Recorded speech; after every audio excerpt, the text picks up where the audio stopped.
I told HR you were stealing so my son could be the breadwinner. I didn't cry. I recorded everything. She lost her house and $75,000. She thought she could steal my livelihood to boost her son's ego without facing the consequences. She was wrong.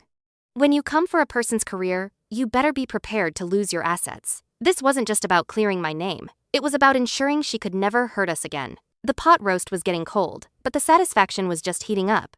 For 15 years, I had built a career from the ground up, only to have it threatened by a woman who thought a woman's place was strictly in the kitchen. She sat there, smug and smiling, convinced she had done me a favor by trying to get me fired. She looked at me and saw a threat to her son's masculinity. I looked at her and saw a liability. And when she finally admitted what she had done, she didn't get an argument. She got a lawsuit. I did what any good mother would do. I told HR you were stealing company time so my son could finally be the breadwinner. The words didn't make sense at first. They just hung there in the air, smelling like pot roast and cheap candle wax. I stared at the woman sitting across from me, the woman who had just admitted to destroying my 15-year career with a single phone call. My hands were shaking, not from fear, but from a cold, vibrating rage that started in my chest and worked its way out to my fingertips. I didn't scream. I didn't throw the gravy boat. I just looked at her, then at the official termination letter sitting on the table between the salt shaker and the bowl of green bean casserole. Hi, I'm Jessica. I'm 48 years old, and I live in a suburb just outside Columbus, Ohio. If you've ever wondered what it feels like to watch your life's work get dismantled by someone who thinks they're doing you a favor, keep listening. This isn't a story about a cheating husband or a secret baby. This is about something far more insidious. This is about a mother-in-law who decided that my success was an insult to her son and the lengths she went to in order to correct it. It all started about 3 months ago. Life was, for the most part, incredibly mundane. I drive a 2017 Honda CR-V, silver, with a dent in the rear bumper from a shopping cart incident at Kroger's 2 years ago. My husband, Mark, drives a Ford F-150 that he washes every Sunday without fail. We have a mortgage $1,450 a month and a dog named Buster who barks at the mailman like it's his full-time job. I'm a senior logistics coordinator for a manufacturing firm downtown. It's not glamorous work, but it pays the bills. And after 15 years, I was up for a promotion to vice president of operations. It was the kind of job that comes with a corner office and a salary that would have finally let us take that trip to Alaska Mark has always talked about. Mark is a simple man. He works in IT support, a job he likes because it lets him troubleshoot problems and then leave them at the office. He's the kind of guy who fixes things. If the sink leaks, he fixes it. If the car makes a noise, he watches a YouTube video and fixes it. But when it comes to his mother, Linda, he has a blind spot the size of Texas. He can't fix her, so he just ignores the rust. Linda is 72, widowed, and lives in a ranch-style house about 20 minutes away. She's the kind of woman who brings a covered dish to every gathering, but makes sure to announce loudly that she slaved over a hot stove for hours, even if she just bought it from the deli and transferred it to a Tupperware container. For 2 decades, she's been making little comments. "Oh, Jessica, you're working so late again. Mark must miss having a hot dinner," or, "It's so brave of you to work in such a stressful job. I don't know how you manage to keep the house clean." Little digs, paper cuts. I usually just smiled and changed the subject. It was easier that way. But lately, the digs had stopped. Linda had been nice. Suspiciously nice. Last week, she dropped off a coupon for a spa day. "You look tired, honey," she'd said. "You need to relax." I thought maybe she was mellowing with age. I should have known better. In my experience, when a narcissist stops attacking you openly, it means they're busy digging a tunnel under your foundation. The trouble really started brewing last Tuesday. I had a meeting with my boss, Mr. Henderson. He called me into his office and asked me to close the door. The blinds were drawn. I remember thinking the carpet in his office needed a cleaning. There was a dark stain near the filing cabinet. My mind fixes on weird details when I'm anxious.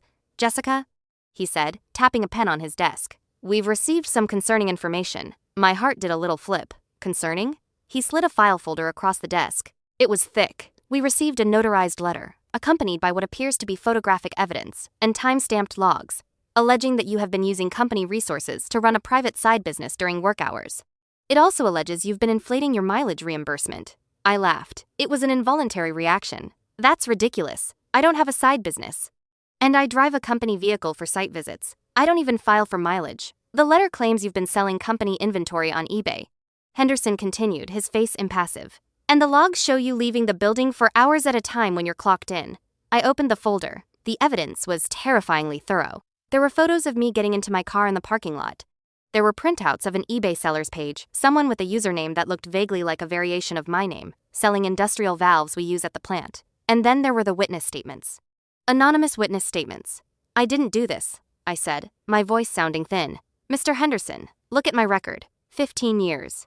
I've never even been late. The evidence is substantial, he said. And given that you're up for the VP position, we have to take this seriously. HR is conducting an internal audit. Until it's resolved, we're placing you on administrative leave. Paid, of course. Paid leave sounds nice until you're walking out of the building with a cardboard box, feeling the eyes of your colleagues burning into your back. I felt sick. I felt like I'd swallowed a stone. I drove home in a daze, the radio droning on about the weather forecast rain expected for the weekend. I didn't tell Mark right away. I sat in the driveway for 20 minutes, watching the rain clouds gather over the roof of our garage, trying to piece it together. Who would do this? Who hated me enough to forge eBay listings and create fake logs? The answer was sitting at my dinner table this past Sunday. Mark had insisted we go to Linda's for dinner. She's been feeling lonely, he said, and she made that pot roast you like. I didn't want to go. I was stressed, paranoid, checking my phone every 5 minutes waiting for HR to call and tell me it was all a mistake. But I went. I put on a brave face. I wore my navy blue sweater, the one with the small snag on the sleeve, and I drove us over there in the CRV. The house smelled like onions and old carpet freshener. Linda was in high spirits. She was wearing her good jewelry, the fake pearl necklace, and the gold bracelet Mark bought her at a kiosk in the mall 10 years ago. She bustled around the kitchen, humming a hymn. "You look thin, Mark," she said, spooning extra mashed potatoes onto his plate. "Jessica, are you feeding him enough? Or is work taking up all your time again?" I gripped my fork. "He's fine, Linda. We're all fine." "I worry," she said, sitting down across from me. She didn't touch her food. She just watched us. "Especially with how busy you've been. It's a shame, really. A woman's place is supporting her husband, not climbing some corporate ladder. Not this again." Mark mumbled through a mouthful of beef. "I'm just saying," Linda said, her voice sugary sweet. "Maybe things happen for a reason. Maybe a little shake-up is what your family needs." A chill went down my spine. I looked at her. Really looked at her. She had a smugness around her eyes, a tightness in her smile that I'd seen before, usually when she'd managed to return a gift without the receipt. "What do you mean a shake-up?" I asked. She smiled. It was a terrifying expression. She reached into her cardigan pocket and pulled out a folded piece of paper. She smoothed it out on the tablecloth. "I got a call from the police today," she said, "about the harassment reports." My blood ran cold. "What harassment reports?" "The ones you're going to file against your boss," she said calmly. "Or, well, the ones you would have filed if you hadn't been fired." I blinked. "Linda, what are you talking about? I haven't been fired. I'm on leave." "Not yet," she said. She tapped the paper. "But you will be, once they finish that audit." I made sure they had everything they needed. Mark stopped chewing. "Mom, what are you doing?" Linda turned to Mark, her face a mask of innocent concern. "I'm saving you, sweetheart. I'm saving your marriage. She's never here, Mark. She's always working. And for what? To make you feel small? To make you feel like less of a man because she makes more money?" I stared at the paper. It wasn't a police report. It was a copy of the letter sent to my HR department. The handwriting on the envelope, visible in the photocopy, was unmistakable. It was Linda's perfect, looping cursive. She had even signed the witness statements. "You," I whispered. "You sent the letter? You created the fake eBay account?" "I had to," she said, her voice rising slightly. "You weren't listening. You were going to take that VP job and then what? You'd move us to a bigger house? Leave Mark behind? I saw how tired you were. I saw how you ignored him. A man needs a wife who is present, Jessica, not a CEO." Mark put his fork down. "Mom, you sent HR a letter? You lied to them?" "I didn't lie," she snapped. "I embellished. I helped them see the truth, that she's neglecting her duties here." She gestured vaguely around the kitchen, encompassing the idea of home. "Now, with this scandal, she'll have to quit. She'll have to stay home. She can focus on having children. You're not too old yet, Jessica, but you need to be here. Not in some office." I stood up, my chair scraped loudly against the linoleum floor. The sound echoed in the sudden silence. I looked at Mark. He looked pale, his fork hovering midair. He looked from his mother to me, his eyes wide and confused. He was finally seeing the rust. He was finally seeing the damage his blind spot had caused. "Jessica, wait," Mark started. "No," I said. My voice was steady. It was that cold rage again, the kind that freezes water in a split second. "No, Mark, I'm not waiting." Linda smiled, thinking she had won. She thought I was going to cry. She thought I was going to run out of the room. She reached out and patted my hand. "It's for the best, dear. You'll see. Once the dust settles, you can be a real wife again." I pulled my hand away. I reached into my purse, which was hanging on the back of the chair. I pulled out my phone. I had been recording our conversation since the moment she mentioned shaking things up. It was a habit I'd picked up from a podcast about toxic workplaces, but I never thought I'd need it for family dinner. I didn't just get placed on leave, Linda, I said, my voice cutting through the humid kitchen air. I have a lawyer. And I have this. I played the recording back. Her voice filled the room.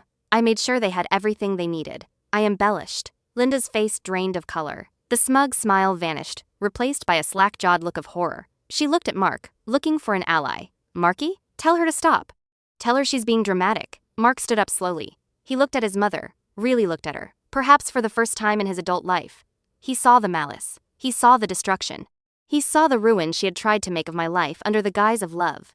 You got her fired, Mark said, his voice hollow. You tried to ruin her career.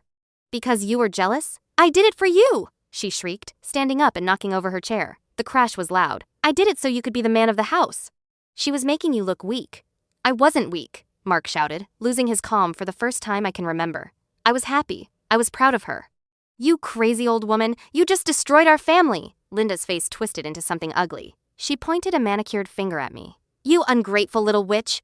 After everything I did for you, I gave you a son. I welcomed you into this family. And this is how you repay me? Recording me? Threatening me? She reached across the table. I thought she was going to grab me, but she snatched the termination letter she had brought, the one she had whipped out to gloat, thinking I was already broken. She held it up, crumpling it in her fist. You think this is over? She hissed. Even if you keep your job, everyone will know. I'll tell everyone in the congregation. I'll tell the neighbors. I'll tell them you're a thief. I'll make sure you never work in this town again. No one humiliates me in my own house. She threw the crumpled ball of paper at my chest. It bounced off my sweater and landed on the table. That's what I have the recording for. Linda? I said, pocketing my phone. You just confessed to defamation and interfering with a contract. In Ohio, that's actionable. I'm not just going to keep my job. I'm going to own your house. The golden thumbnail phrase didn't come from a place of love or even misguided protection. It came from a place of pure, unadulterated entitlement. She looked me dead in the eye, and with the pot roast growing cold between us, she delivered the line that would echo in my head for weeks. I did what any good mother would do. I told HR you were stealing company time so my son could finally be the breadwinner. You owe me for fixing your broken marriage. I stood there, the silence ringing in my ears. I had the evidence in my pocket. I had the truth. But looking at her, seeing the absolute conviction in her eyes that she was the hero of this story, I realized the legal battle was just the beginning. The real war was for my husband's soul, and for the sanity of a family that had just been shattered by a pot roast and a lie. The drive back from Linda's house was the longest 20 minutes of my life. The rain had started, just as the forecast predicted, drumming a chaotic rhythm against the roof of my CRV. Mark sat in the passenger seat, staring out the window at the blurring streetlights. He hadn't said a word since we left. The only sound was the rhythmic thwump-thwump of the windshield wipers, desperately trying to keep up with the downpour. When we pulled into our driveway, the garage door opener groaned in protest, a sound I'd been meaning to get fixed for 6 months. I parked next to Mark's F-150. We sat there for a moment in the dark, the engine idling, the smell of wet asphalt seeping in through the vents. Did that just happen? Mark finally whispered. His voice sounded brittle, like a dry leaf stepping on. My mom, She did, I said, turning off the ignition. The silence that followed was heavy, suffocating. She sent the letter, Mark. She faked the evidence. She tried to get me fired. Mark put his head in his hands. She said she was helping me, helping us. I unbuckled my seatbelt. The vinyl felt cold against my fingers. We need to go inside. I need to secure the evidence. We walked into the house. Buster, our golden retriever, bounded over to us, tail wagging, oblivious to the nuclear winter that had just descended on his family. I ignored him, walking straight to my home office in the spare bedroom. It's a small room, cluttered with old filing cabinets and a desk I bought at IKEA in 2015.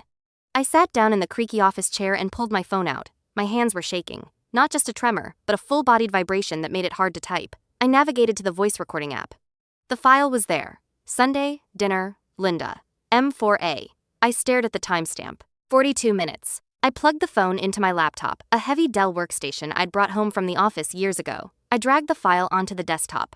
Then I copied it to an external hard drive I keep for backups. Then I uploaded it to a private cloud storage folder. 3 copies. I labeled them clearly. Evidence, A. Primary, Evidence, A. Backup, Evidence, A. Cloud. I clicked play on the laptop. Linda's voice filled the small room, tinny and harsh through the laptop speakers. I did what any good mother would do. I told HR you were stealing company time so my son could finally be the breadwinner. Hearing it again, in the safety of my own home, didn't make me cry. It didn't make me scream. It did something worse. It made the nausea vanish. It cleared the fog of shock that had been clouding my brain since Tuesday. I felt a strange sensation in my chest, a cooling sensation, like ice water being poured into a hot engine. The shaking stopped. My heart rate slowed down to a steady, rhythmic thud. I looked at the screen, at the audio waveforms spiking on the display. This wasn't a tragedy anymore. This was a weapon. Mark appeared in the doorway. He looked small. He looked like a little boy who had just realized his mother wasn't a superhero, but a monster. "What are you doing?" he asked. "Building a case?" I said, my voice flat. I didn't recognize the tone. It was calm. Too calm. "I have a meeting with HR on Friday. I was going to go in there and plead my innocence, hoping they'd believe me over anonymous documents. Now, I don't need them to believe me. I just need them to hear this. She's my mom, Jess," Mark said, leaning against the doorframe. He looked like he was going to be sick. She's old. She doesn't understand how the world works. She thought you were weak, Mark." I cut him off, spinning the chair around to face him. "She thought you couldn't handle a wife with a career. She thought you needed a keeper, not a partner. She didn't do this for you. She did this for control. She wanted to put me in my place so she could keep playing house with you." Mark flinched. He looked down at the carpet, a beige Berber we'd argued about when we bought the house. "I need you to be sure about this," I said. "She committed slander. She interfered with my employment contract. If I use this, there's no going back. The family is broken. Are you with me, or are you going to let her win?" Mark stayed silent for a long time. I could hear the rain hitting the window pane. A car drove by outside, its headlights sweeping across the ceiling. Finally, he nodded. "I'm with you, Jess. I didn't sign up for this." "Good," I said. "Go walk the dog. I have calls to make." The next morning, I woke up at 5 a.m. I hadn't slept well. I kept waking up, checking my phone to make sure the audio file was still there. But when my feet hit the cold hardwood floor, I didn't feel tired. I felt focused. I drove to a coffee shop a few miles away, one Linda didn't know about. I ordered a black coffee, $2.50, and sat in a corner booth. I didn't call HR yet. I needed to know exactly what I was dealing with. I needed to know if Linda had just written a letter, or if she had actually committed crimes. I called a number I hadn't used in years. An old college friend, David, who was now a labor attorney in Cincinnati. He answered on the third ring. "Jessica?" "Long time," he said, his voice groggy. "Everything okay?" "No," I said. I didn't sugarcoat it. I explained the situation. The suspension. The anonymous tip. The recording. The confession. David was quiet for a moment. Then he whistled. "Okay, Ohio is a one-party consent state for recordings. You were there. You recorded it. It's legal. It's admissible. If she admits on tape to knowingly providing false information to your employer to cause you financial harm, that's tortious interference with employment. It's a civil wrong. You can sue her." "I don't just want to sue her, David," I said, staring at a stain on the Formica table. "I want my job back, and I want her to know she can't touch me." "The recording clears you with HR immediately," he said, hands down. No company wants to fire someone based on evidence fabricated by a crazy mother-in-law. They'd be liable too. "But regarding Linda, you need to document everything. Does she have assets?" "She owns her house," I said. "No mortgage. It's worth maybe $250,000. She has a pension from the school district. Then she has assets," David said. "If you sue, and you win, you can put a lien on the house. You can garnish the pension.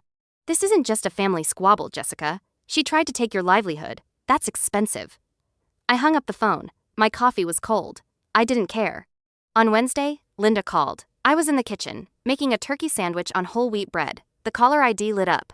Linda Mobile. I let it ring. I watched the screen. The turkey was sliced thin, just the way Mark likes it. I put the pickles on. The phone stopped ringing. A notification popped up. "Linda. Honey, just checking in. Mark seemed upset last night. Call me." I stared at the text. The audacity. It was breathtaking. She had just tried to burn my life to the ground, and she was texting me like I'd forgotten to return a Tupperware lid. I didn't reply. Thursday afternoon, I was sitting in the living room, organizing my notes for the HR meeting. Buster was sleeping on the rug. A car pulled into the driveway. I looked through the blinds. It was Linda's maroon Buick. She didn't call. She didn't text. She just walked up to the front door and rang the bell. 3 times. Short, sharp rings. I didn't move. "Jessica? I know you're home," she called out, her voice muffled by the door. "Your car is here. Open up. We need to talk about Thanksgiving." I sat perfectly still. The air in the house felt thick. Buster lifted his head, ears perked.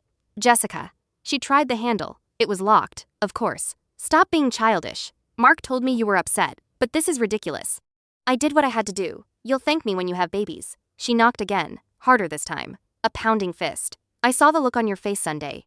she continued, her voice dropping to a theatrical whisper, as if the neighbors might be listening. You think you're better than me. You think because you wear a suit, you're special. Well, you're not. You're just a woman who forgot her place. Mark needs a wife, not a competitor. I closed my eyes. I breathed in. I counted to 5. Then I opened my eyes and looked at the empty notebook on my lap. I picked up my pen. I didn't write a grocery list. I wrote down exactly what she had just said. You're just a woman who forgot her place. It was gaslighting on steroids. She was outside my house, harassing me, trying to break me down, convincing herself she was the savior. She wasn't remorseful. She was annoyed that I wasn't grateful. After 10 minutes, she gave up. I heard her mutter something angry, her heels clicking on the concrete walkway. The car door slammed, the engine revved, she drove away. I watched the Buick disappear down the street. I felt nothing, no fear, no anger, just a cold, hard certainty. That night, Mark and I slept in the same bed, but we might as well have been in different time zones. He lay on his left side, facing the window. I lay on my right, facing the closet. The room was dark, illuminated only by the green glow of the alarm clock. 11:42 p.m.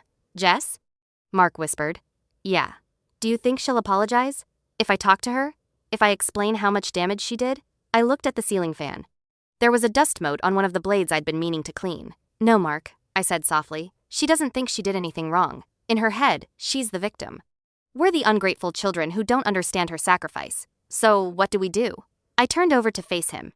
In the dark, I could barely make out his profile. I handle it, I said. I waited until his breathing slowed, signaling he was asleep. Then I slipped out of bed. I walked barefoot to the kitchen, the tile cold against my feet. I opened the junk drawer, we all have one. It was full of dead batteries, takeout menus, and twist ties. I dug past a rubber band ball and found what I was looking for, a small notepad. I sat at the kitchen table. Step 1, HR meeting. Present audio. Demand immediate reinstatement. Step 2, file police report for harassment doorstep incident. Step 3, cease all contact. Block number. Step 4, the pincer move. I stared at the last step. It wasn't enough to just win. Linda had tried to take my identity. She had tried to make me small. She wanted me to be a traditional housewife? Fine. I would give her a front row seat to what a woman with nothing to lose looks like. She owned her house free and clear. She loved that house. It was her trophy, her proof that she didn't need anyone. I opened my laptop again. I pulled up the county auditor's website. I searched for her name. Owner, Linda E. Givens. Tax district, residential. Value, $245,000. I looked up the laws on civil judgments in Franklin County. A judgment lien attaches to real estate. If I sued her and won, her house wouldn't be hers anymore. Not really. It would be collateral for the debt she owed me for my lost wages, my emotional distress, and my legal fees. She wanted to play the traditional game? Traditional consequences meant debtor's prison. I'd settle for taking her home. I closed the laptop. I walked back to the bedroom. I climbed under the covers. Mark shifted, murmuring in his sleep. I looked at the ceiling again. Tomorrow was Friday. The meeting was at 9 a.m. I would walk into that office alone. I would play the tape. I would clear my name. And then, I would come home and start the paperwork that would turn Linda's golden years into a legal nightmare. I closed my eyes. For the first time in a week, I slept like a baby. The HR meeting on Friday morning was anticlimactic. I sat in a conference room that smelled like stale coffee and carpet cleaner, across from Mr. Henderson and a legal representative from corporate. I didn't beg. I didn't cry. I simply placed a USB drive on the table and pressed play. Hearing Linda's voice echo in that sterile room, I told HR you were stealing company time so my son could finally be the breadwinner, was the most satisfying sound of my life. The legal rep's face went pale. Henderson looked like he'd swallowed a lemon. Within 20 minutes, the investigation was declared a malicious fabrication. My administrative leave was rescinded, recorded as paid vacation, and the VP promotion. It was back on the table with a formal apology from the board. But I didn't drive home to celebrate. I drove to my lawyer's office. David had the lawsuit drafted by noon. We weren't asking for a settlement. We were asking for the maximum damages for tortious interference, slander, and intentional infliction of emotional distress. And because Linda owned her home outright, we were filing a lis pendens, a notice of pending legal action against the property title. She wouldn't be able to sell, refinance, or transfer the house until she paid for what she did. Now came the hard part, the execution. Linda had no idea. In her mind, I was sitting at home, fired and miserable, knitting booties for the imaginary grandchildren she wanted me to spawn. She called Mark on Saturday morning. He put it on speaker while I sat next to him mute. "Marky, you're coming to dinner tomorrow, right?" She chirped, her voice high and sweet. "I'm making that ham you like. And tell Jessica." "Well, tell her I'll teach her how to make the glaze. She needs to learn somehow." "We'll be there, Mom." Mark said. His jaw was tight. And Jessica has something she wants to give you. Oh, that's lovely. See you at 5. Mark hung up and looked at me. Are you sure you don't want me to handle this alone? No, I said, slipping on my coat. She needs to see my face. And she needs to know exactly who took her down. Sunday dinner was at Linda's ranch house. The driveway was full. Mark's sister, Carol, and her husband were there, along with a few church friends Linda had invited as an audience. She loved an audience. She wanted to parade her defeated daughter-in-law around like a trophy. I wore my best work dress, a navy sheath that cost $200 at Nordstrom, and my heels. Not the outfit of a woman who had lost her career. I carried my leather tote bag. Inside was a thick manila envelope and a portable Bluetooth speaker. We walked in at 5 p.m. sharp. The house smelled of honey-baked ham and pineapple. The dining room table was set with the good china white with little blue flowers. Linda was in the kitchen, basting the meat. When she saw me walk in, she froze. Her eyes scanned my outfit, lingering on the heels. Jessica, she said, her smile faltering slightly. You're dressed up. Are you going somewhere? I just came from a meeting, Linda, I said, my voice steady and clear. I thought I'd stop by. A meeting? She wiped her hands on her apron, confused. On a Sunday? With the vice president of operations, I said. We had some things to clear up. Linda laughed nervously, looking at Carol and the church friends who were watching from the living room. Oh, sweetheart, you don't have to pretend. Mark told me about the misunderstanding at work. It's okay. We're here for you now. Actually, Linda, Mark said, stepping up beside me. He looked pale, but his voice was firm. There was no misunderstanding. We know what you did. The room went quiet. The hum of the refrigerator seemed loud in the silence. Linda's face stiffened. She looked from Mark to me, her eyes narrowing. I don't know what you mean. Marky, sit down. The food is getting cold. I know you sent the letter, Mom, Mark said. I know you faked the eBay listings. We know you tried to get my wife fired. Linda let out a bark of laughter, waving her hand dismissively. That's ridiculous. Why would I do that? I love Jessica. She turned to her sister, Carol. Can you believe this? They're paranoid. Stress does terrible things to people. I have the recording, Linda, I said. I pulled the speaker out of my bag. I didn't wait for permission. I turned it on. I pressed play. I did what any good mother would do. I told HR you were stealing company time so my son could finally be the breadwinner. The audio was crystal clear. Linda's voice filled the kitchen, spilling out into the living room. The sound of her own malice bounced off the walls. The church friends gasped. Carol dropped a fork on the floor with a clatter. I let it play. I let her hear herself say, "You owe me for fixing your broken marriage." I stopped the tape. Linda stood there, her mouth opening and closing like a fish. Her face cycled through pale, to red, to a mottled purple. She looked at the speaker, then at me, then at the guests. It's a deep fake, she shrieked, her voice cracking. She made this. She's a tech wizard. She faked my voice to turn you against me. Marky, this is the devil's work. It's not a fake, Linda, I said, my voice remaining terrifyingly calm. And this isn't just for the family to hear. I reached into my bag and pulled out the manila envelope. I walked over to where she stood, frozen by the stove. I placed it on the counter, right next to the ham. You've been served. Linda stared at the envelope like it was a live grenade. She didn't touch it. That is a lawsuit, I said, loud enough for everyone to hear, for tortious interference with my employment contract, slander, and civil conspiracy. We are suing for $300,000 in damages, legal fees, and lost wages. 300, Carol whispered from the doorway. You can't sue me.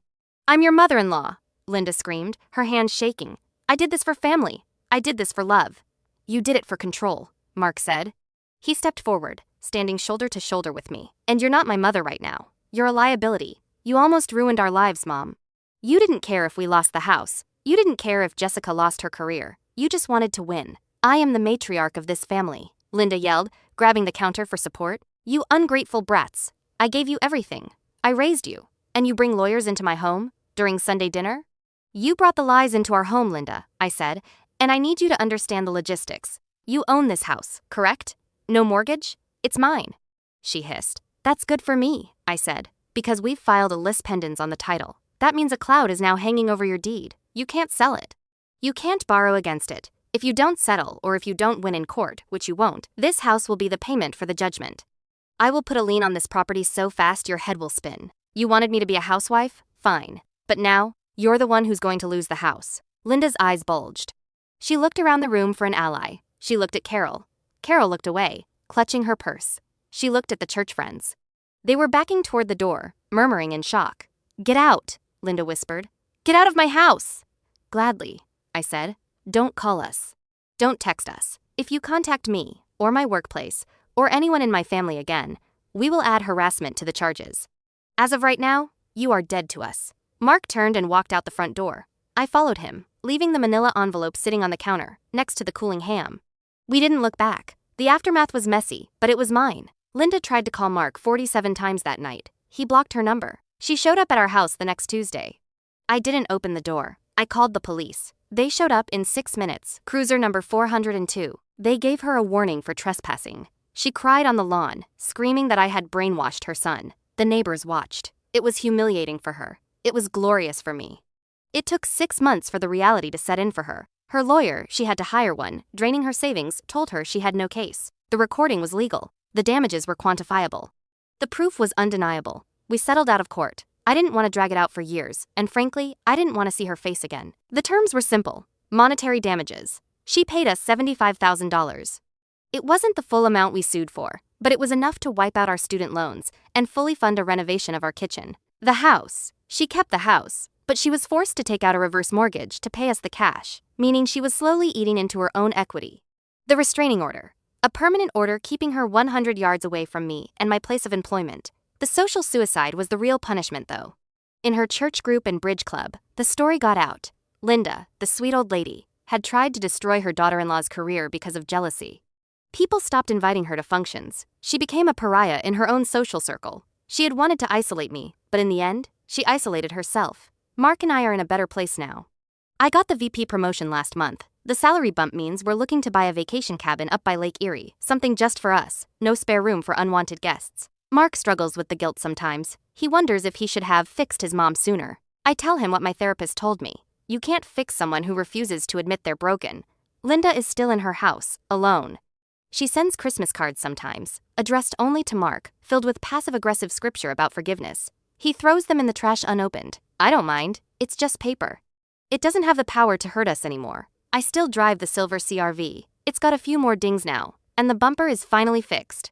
But I park it in the garage every night, next to Mark's truck, in a house that is peaceful, quiet, and entirely ours. This brings me to the end of my story, and I have a question for all of you. People tell you to keep the peace for the sake of family, to ignore the snide comments and the sabotage, because that's just how they are. I chose to burn the bridge to the ground to save my life. Was I wrong to sue my elderly mother-in-law and take her money? Or did she finally get the consequences she deserved?